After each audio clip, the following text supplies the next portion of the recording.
উত্তপ্ত পশ্চিমবঙ্গ। পশ্চিমবঙ্গৰ মধ্যম গ্ৰামত বুধবাৰে নিশা ৱেষ্ট বেংগলৰ বিজেপিৰ মুখ্যমন্ত্ৰী পদৰ প্ৰাৰ্থী শুভেন্দু অধিকাৰীৰ ব্যক্তিগত সহায়কক 5 জাই গুলীৰে গুলিয়াই হত্যা কৰা ঘটনাই চাঞ্চল্যৰ সৃষ্টি কৰিছে সমগ্ৰ পশ্চিমবংগত।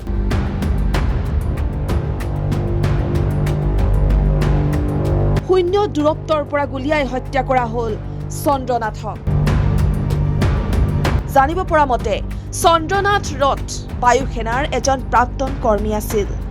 বায়ুসেনাৰ পৰা অৱসৰ লোৱাৰ পিছত তেওঁ শুভেন্দু অধিকাৰীৰ ব্যক্তিগত সহায়ক হিচাপে কাম কৰিবলৈ লৈছিল।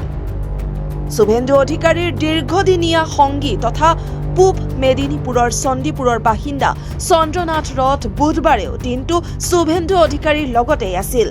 আনকি তেওঁ বিধানসভালৈও গৈছিল। নিশা শুভেন্দু অধিকাৰীয়ে পূব মেদিনীপুৰৰ কাঠিৰ অভিমুখে ৰাওনা হৈছিল। নিশা প্ৰায়